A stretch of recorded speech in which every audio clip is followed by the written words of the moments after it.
सम्मान एक अधिकार में आपका हार्दिक अभिनंदन है। हमारे साथ आज एडवोकेट शशि बाला बोध जो गाजियाबाद से हैं और उनसे मुलाकात होगी। आप सभी से मेरा ये निवेदन है कि आज जो 2 मार्च है, बाबा साहब डॉक्टर अम्बेडकर ने एक सत्याग्रह करा था। 3 मार्च कालाराम मंदिर सत्याग्रह जो लगभग 1.25 महीने चला था, तो उसके विषय में हम मिलेंगे एडवोकेट साहब से। वकील साहब, आपका हार्दिक अभिनंदन है और आपको नमो बुद्धाय, जय भीम। जरा थोड़ा सा आप लोग बताइए बाबा साहब के विषय में। सभी को पहले तो क्रांतिकारी जय भीम, नमो बुद्धाय। और सम्मान एक अधिकार चैनल पे मैं शशि बाला विद्रोही और शशि बाला बौद्ध गाजियाबाद से आप सभी को क्रांतिकारी जय भीम करती हूँ। और आज का जो दिन है विशेष 2 मार्च 1930, एक ऐसी क्रांति जो बहुजन नायक बाबा साहेब डॉक्टर भीमराव अंबेडकर जो सिंबल ऑफ नॉलेज हैं, नारी के मुक्तिदाता हैं और पूरे विश्व में आज उनसे ज़्यादा बड़ा कोई विद्वान नहीं है। या बहुजन क्रांति जिन्होंने शुरू की, बहुजनों के लिए जिन्होंने सोचा, बहुजन मीन्स आज हम बाबा साहब को जातियों में बांटते हैं, लेकिन बाबा साहब पहले ही अपने एक वॉल्यूम में कह चुके हैं कि मैं फर्स्ट और लास्ट सिर्फ और सिर्फ भारतीय हूँ, इसके अलावा कुछ नहीं हूँ। और बाबा साहब ने जो इस देश के दबे कुचले लोग थे उनके लिए संघर्ष किया। 2 मार्च एक ऐसी क्रांति जिसके लिए बाबा साहब ने संघर्ष किया। कालाराम मंदिर जो महाराष्ट्र में है और ये गोमती नदी के किनारे है, जिसका इतिहास ये था, बाबा साहब मंदिरों में जाना पसंद नहीं करते थे क्योंकि वो कहते थे अगर ये देवी देवताओं ने हमारा, भगवानों ने अगर हमारा कुछ किया होता, भला किया होता, तो शायद हमारी जो दशा रही या दिशा रही वो ऐसी कभी ना होती। तो 1930 में 2 मार्च 1930 में बाबा साहब ने एक कालाराम मंदिर के लिए संघर्ष किया, सिर्फ और सिर्फ ये दिखाने के लिए कि हम भी इंसान हैं, हमें भी इस देश में जीने का, रहने का, बोलने का, खाने का और सारी चीज़ की स्वतंत्रता है। हम में भी अधिकार है कि हम भी सम्मानित जगह जा सकें, चाहे वो छोटी से छोटी जगह हो या बड़ी से बड़ी जगह हो। क्योंकि हिंदुओं में जो मनुस्मृति है उसमें कहा गया है कि शूद्रों को मंदिर में जाने का अधिकार नहीं है। तो 1930 में हमारे बाबा साहब ने कालाराम मंदिर में एक संघर्ष किया और उसमें बाबा साहब की आवाज़ उन गरीबों ने, उस टाइम के अनपढ़ लोगों ने सुनी और एकजुट हुए। और वहाँ पे उस मंदिर के जब ये पता चली कि बाबा साहब डॉक्टर भीमराव अंबेडकर मंदिर में प्रवेश करने वाले हैं, तो वहाँ के जितने भी पंडित थे उन्होंने वहाँ के ताले लगा दिए मंदिरों के। और पुलिस प्रशासन ने वहाँ पे चारों गेटों पे, जो उसके 4 गेट थे उस मंदिर के, उन पे उन्होंने एक ऐसा पहरा लगा दिया कि वहाँ पे एक कुत्ता भी नहीं जा सके। जो वहाँ पे स्वर्ण लोग जो थे, स्वर्ण जाति के जो लोग थे, उन्होंने हमारे लोगों पे हमला किया, लाठियों से पत्थर बजाए गए और बाबा साहब भी उसमें घायल हुए। यहाँ तक कि बाबा साहब को अपनी जान बचाने के लिए वहाँ पे संघर्ष जो हो रहा था, कुछ लोगों ने देखा कि बाबा साहब की जान को खतरा है, उन्होंने बाबा साहब को बाल्टी बनाई, तब बाबा साहब जाके वहाँ से अपनी जान बचा पाए।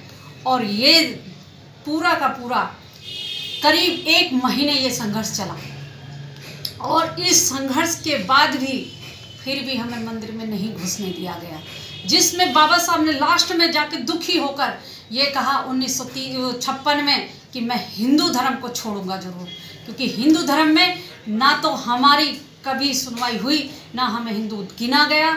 हम कल भी शूद्र थे, हम आज भी शूद्र हैं। और बाबा साहब ने मंदिर में घुसने का अधिकार इसलिए लिया ताकि हम ये कह सके कि ये मंदिर, ये भगवान अगर है तो इस पे भी हमारा अधिकार है, क्योंकि ये भारत का हिस्सा है, ये भारत में है। इसलिए बाबा साहब ने मंदिर में घुसने का कोशिश की।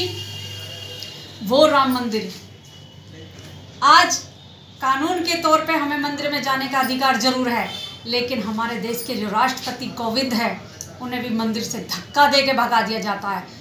आज स्वतंत्र देश में है, हम आज़ाद देश में है, जहां हमारे बाबा साहब का संविधान भी है, लेकिन फिर भी आज भी हमारे देश में हमारे शूद्रों की, दलितों की या बहुजन समाज के लोगों की यही दशा है।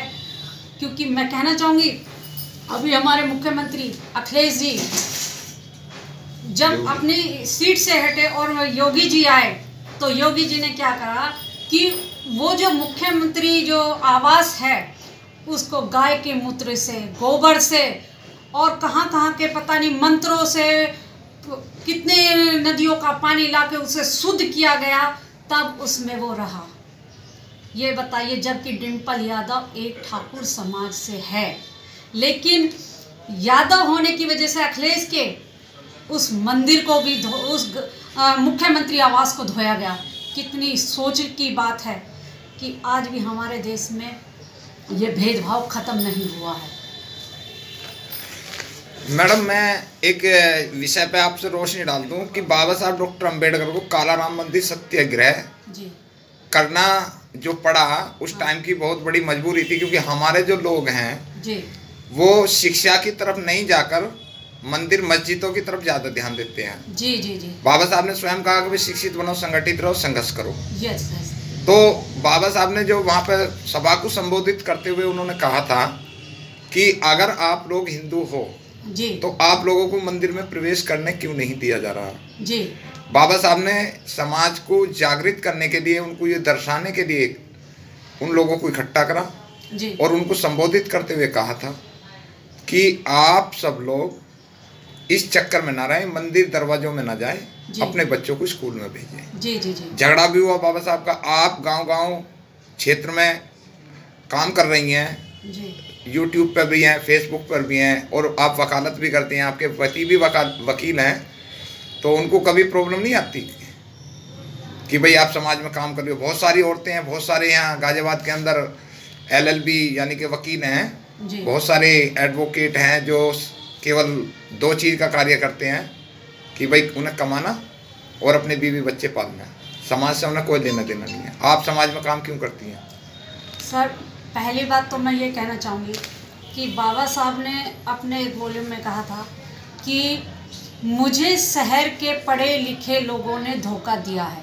शहर के नहीं कहा, उन्होंने कहा था कि मुझे मेरे पढ़े लिखे लोगों ने, पढ़े लिखे लोगों ने धोखा दिया है। क्योंकि बाबा साहब का एक मानना था कि जिस देश में सबसे ज़्यादा टीचर होंगे, वकील होंगे, डॉक्टर होंगे, सरकारी अधिकारी होंगे, सरकारी पदों पे होंगे, वो मेरे समाज का ज़्यादा से ज़्यादा भला कर पाएंगे।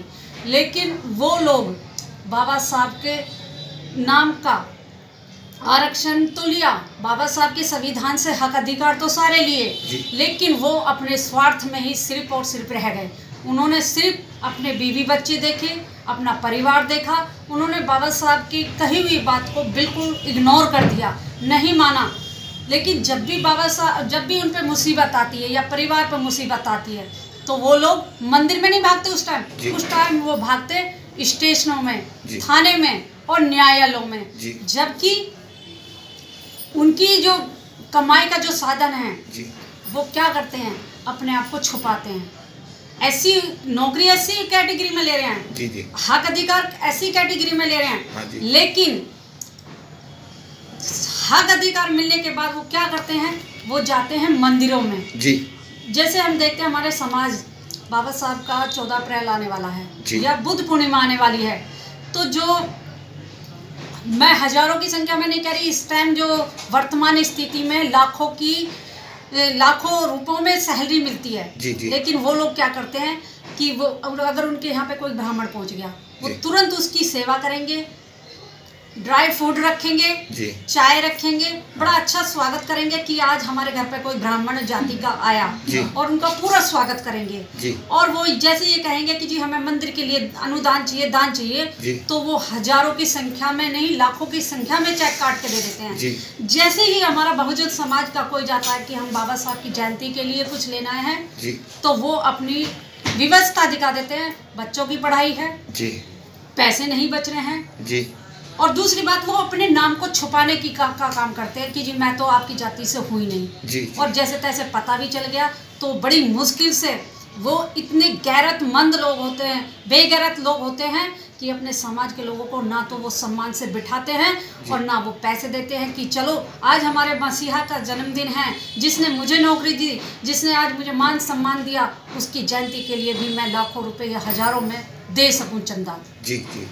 आप गांव-गांव में जाती हो, लोगों को संबोधित करती हो, बच्चों को, बुजुर्गों को और खासकर महिलाओं को। जी। तो हमारे जो राष्ट्रपिता हैं, असली हमारे राष्ट्रपिता ज्योतिबा फूले हैं, जी जी जी सर। जिन्होंने हमें शिक्षा का अधिकार जी दिया। बिल्कुल बिल्कुल। और माता सावित्रीबाई फूले ने हमारे लिए, महिलाओं के लिए बहुत सारे रास्ते खोले, शिक्षा के घर घर जाकर जगाया आपने। जी तो उसके लिए तो आपका बहुत बहुत साधुवाद है कि आप इतना टाइम दे रहे हो, वरना गाजियाबाद कोर्ट के अंदर तो हजारों वकील हैं जी, वो कितना समाज में काम कर रहे हैं। जबकि बाबा साहब ने तीनों चीज़ों पे हमें विशेष ध्यान दिया कि सामाजिक, धार्मिक और राजनीतिक, इस पर अगर हमारा समाज का पढ़ा लिखा तबका काम करे तो हमारे समाज में अंधकार मिटने में बहुत कम टाइम लगेगा। हम लोग कहाँ जा रहे हैं जहाँ हमें कोई नहीं बुलाता। जी सर, मैं इस पर ये कहना चाहूँगी कि हमारा समाज पढ़ा लिखा होने के बावजूद भी जी, वो सिर्फ और सिर्फ अपने परिवार तक सीमित है, अपने घर तक सीमित है। हाँ जी, वो देख रहा है कि मेरा परिवार पढ़ा, जी, मेरे बच्चे पढ़ चुके हैं, जी, जॉब कर रहे हैं, हाँ जी, या विदेशों में पढ़ रहे हैं, जी, बस वो वहीं तक अपने आप को समाज बनाते हैं, अपने परिवार तक ही उनका समाज घोषित है, वो है, इससे आगे वो चलने की कोशिश ही नहीं करते। जी, क्योंकि मैं आपको बताना चाहूँगी, हमारे महापुरुष, हमारे बहुजन समाज में इतने महापुरुष हैं जिनका संघर्ष, जिनका इतिहास इतना भरा पड़ा है कि त्याग अगर हम उनका देखते हैं जी, तो आज भी आंखों में आंसू आ जाते हैं। जैसे हमारे माता रमाबाई जी, हमारे बाबा साहब पढ़े, जी, अगर बाबा साहब चाहते तो मैं ये कहती हूँ कि उनके पास इतनी धन दौलत उस टाइम होती जी, कि शायद आज उनके बराबर कोई होता भी नहीं। जी, लेकिन हमारे बाबा साहब ने धन दौलत को नहीं, समाज को देखा, समाज को अपनाया, और इस समाज के लिए उन्होंने अपनी पत्नी को नहीं देखा ढंग से, क्योंकि वो सिर्फ और सिर्फ शिक्षा की तरफ बढ़ते रहे। अपने समाज का किस तरह से भला कर सकते हैं, इस चीज़ के लिए मेहनत, संघर्ष करते रहे, अपने लोगों से भी किया और मनोवादी ताकतों से भी उन्होंने संघर्ष किया। अपने चार औलादें उन्होंने खो दी बिना इलाज के लिए। सिर्फ और सिर्फ मैं अगर कहना चाहूँगी इस यूट्यूब के चैनल से, आपके चैनल के माध्यम से, तो मुझे बड़ा दुख होता है कि उस समाज के लिए, उन नमक हराम लोगों के लिए, कि वो लोग इतने नमक हराम रहे कि उन 4 बच्चों के, जो हमारे बाबा साहब के 4 बच्चे थे, उनकी अगर अच्छी दवाई न मिलने की वजह से, गरीबी के कारण मृत्यु होती है, तो उनके दोषी हम खुद हैं जी। हम हैं उनके दोषी। सावित्रीबाई फुले जी का आपने अभी वो नाम लिया जी। राष्ट्रपिता ज्योतिबा फुले जी का आपने नाम लिया जाता है राष्ट्रपिता महात्मा गांधी जी, जिन्होंने हमारे देश का बंटवारा किया जी, जिन्होंने हमारे समाज के, बहुजन समाज को सिर्फ और सिर्फ जातियों में बांट दिया, जिन्होंने उन्हें हमेशा शूद्र बना के रखा, हिंदुओं में उनकी गिनती ही नहीं की जी। हम उस इंसान को राष्ट्रपिता कहते हैं। वास्तव में राष्ट्रपिता हमारे ज्योतिबा फुले थे, जिन्होंने अपनी, जहाँ तक भी देखा जाए तो उन्होंने इतनी मेहनत, इतना संघर्ष किया, यहाँ तक कि उनके बच्चे भी नहीं थे। उन्होंने ये कहा कि ये बहुजन समाज, ये मेरा समाज, दबा कुचला समाज, यही मेरे बच्चे, यही मेरा परिवार है। उन्होंने अपनी पत्नी, हमारी माता सावित्रीबाई फुले जी को भी पढ़ाया, और उन्होंने सबसे बड़ी चोट जो दी, अपनी शादी करके दी, जिसमें उन्होंने कहा कि ब्राह्मण समाज, ब्राह्मण मेरी शादी में नहीं आएगा, और उन्होंने पहली बार ब्राह्मण का बहिष्कार किया और शादी की जी जी। उन्होंने सावित्रीबाई फुले जी को पढ़ाया और सावित्रीबाई फुले जी ने जब देखा कि मेरे समाज में जो महिलाएं हैं, इस समाज को अगर उठाया जा सकता है ऊपर, तो उसका सिर्फ और सिर्फ एक ही कारण है कि इस समाज को अगर इसका पता पड़ जाए कि ये समाज क्यों इस चीज़ को, प्रताड़ना को झेल रहा है, क्यों इस द्वेष को झेल रहा है, क्यों इतना अपना मतलब एक जानवरों की तरह ज़िंदगी जी रहा है, इसका सबसे बड़ा वो है कि ये अज्ञान है। इससे शिक्षा की महत्व को नहीं पता, ये जानता नहीं है, पढ़ा लिखा नहीं है, तो इसके साथ क्या हो रहा है, किस तरह से इसके खेत खलियान लूट लिए जाते हैं, किस तरह से साहूकार इनके धन को लूट लेता है। उन्होंने ये संकल्प लिया कि जब तक भारत की हर लड़की, हर महिला को मैं शिक्षित नहीं कर दूंगी, मैं चैन से नहीं बैठूंगी। इस चीज़ के लिए उन्हें जब वो पढ़ाने के लिए चलती थी तो वो 2 साड़ियाँ अपने पास रखती थी, एक पहन के चलती थी, एक झोले में रखती थी जी। यही समाज था जी जो उन्हें आगे नहीं बढ़ने देता था। पत्थर मारे जाते थे, कपड़े फाड़े जाते थे, कीचड़ फेंकी जाती थी, गंदी गंदी भद्दी भद्दी गालियाँ दी जाती थी, लेकिन फिर भी वो अपने संकल्प से पीछे नहीं हटी। एक कमी मैम हमारे समाज ने बहुत बड़ी करी है जी, और उसकी मैं ये तो नहीं कह सकता कि देश के अंदर शुरुआत है, लेकिन 8-7 सालों के अंदर जी सर देश में जो परिवर्तन आया है जी, उसमें हम बाबा साहब की तो जयंती पूरे देश, पूरा वर्ल्ड मना रहा है अब जी, जी। और ज़्यादा दिन पे दिन बढ़ती जा रही है जी सर। और हर आदमी अपनी अपनी जेब से योगदान करता है, चाहे वो थोड़ा करे या ज़्यादा करे। कोई गवर्नमेंट की तो हम लोगों को कोई वो नहीं मिलती है। राष्ट्रपिता ज्योतिबा फूले और माता सावित्रीबाई फूले की जयंती क्यों नहीं मनाता हमारा समाज, जबकि 11 अप्रैल को तो पहले राष्ट्रपिता की जयंती बननी चाहिए। और बाबा साहब ने उन्हें अपना आदर्श भी माना है कि शिक्षा के जनक तो हमारे राष्ट्रपिता ज्योतिबा फूले हैं, तो इनकी शुरुआत कौन करेगा? सर ये आपने बहुत अच्छा क्वेश्चन किया है, और कहीं ना कहीं मैं इस क्वेश्चन से जो अपने आप में भी लड़ती हूँ जी। मेन कारण ये है कि हम आज़ाद हुए जी, स्वतंत्र हुए, हक अधिकार भी मिले, पढ़ लिख भी गए जी। ठीक, हम सोचते हैं कि जो है हमारा दुश्मन मनोवाद है, ब्राह्मण है, क्षत्रिय है, वैश्य है जी। लेकिन मैं अगर आपको बताऊं जी, वो लोग हमारे दुश्मन थे जी, हैं, रहेंगे भी जी। लेकिन वास्तविकता ये है कि मनोवादी हम खुद भी हैं। हाँ जी। वो कैसे हैं मैं बताऊं कि हम अपने बाबा साहब को तो मानते हैं जी, बाबा साहब की जयंतियाँ मानते हैं जी। हम सावित्रीबाई फुले जी के इतिहास को जानते हैं हाँ। शिक्षा की देवी हैं हाँ। हम राष्ट्रपिता ज्योतिबा फुले जी को भी जानते हैं जी। हम पेरियर साहब को भी जानते हैं जी। हम गाडगे साहब को भी जानते हैं हाँ। ठीक है जी। और हम बिरसा मुंडा जी की भी बात करते हैं हाँ जी। ठीक, और हम जितने भी महापुरुष हैं हमारे जी, जी। हम रमाबाई जी की भी बात करते हैं। लेकिन जब जो है हम इनकी महापुरुषों की जयंतियों का नंबर आता है ना जी, फिर हम देखते हैं कि हम कौन सी जाति में हैं, कौन सी जाति में ठीक जी। हम कभी भी नहीं जाते कि जो अभी आपने देखा धोबी समाज से हमारे हाँ महापुरुष रहे हाँ जी, गाडगे जी, उनकी जयंती थी जी। लेकिन हमारा समाज तो बाबा साहब को जानता है बस हाँ। ठीक, गाडगे जी की क्या इतिहास है, क्या है, कुछ नहीं पता, जबकि हमारे महापुरुष जो रहे, गाडगे जी का भी मैं आपको इतिहास बताना चाहूंगी, तो वो बाबा साहब से बहुत प्रेरित थे जी जी। और बाबा साहब के साथ उनकी कई आप फोटो भी देखेंगे हाँ जी, हाँ जी। और मैं आपको बताना चाहूंगी कि बाबा साहब की मृत्यु का इतना गहरा दुख उन्हें हुआ कि कुछ दिन बाद वो भी चल बसे थे जी जी। लेकिन हमारा समाज जो है खुद ही नहीं मिलना चाहता अपने बहुजन समाज से। वो चाहते हैं कि हमारा सिर्फ और सिर्फ हम जाटा हैं, जाटों तक सीमित, जबकि बाबा साहब ने धोबी समाज तक, गडरिया हैं, गडरिया समाज तक, बहुजन समाज अपने आप में ही बटा हुआ है।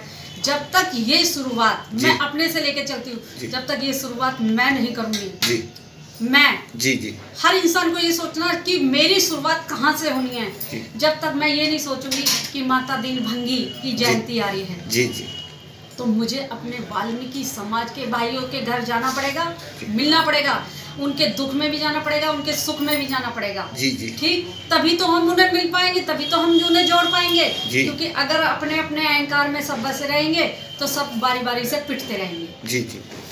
आपका सम्मान एक अधिकार से बात करने के लिए, अपना कीमती समय देने के लिए आपको बहुत बहुत साधुवाद है, धन्यवाद है। और 17 मार्च को जो कार्यक्रम बागपत के अंदर आयोजित किया जा रहा है, जिसके अंदर लगभग 50 गांव के लोग हिस्सा लेंगे। जी जी जी जी। और बिल्कुल ये बंजर जमीन है, सम्मान जी। एक अधिकार, वहां जाकर दीप जलाता है। भगवान बुद्ध ने कहा कि अत्य दीपो भव, और दीप से दीप जलाओ तो अंधकार खत्म होगा, जहाँ पर कोई भी लोग काम नहीं करते। ये बेल्ट बिल्कुल सोई हुई है।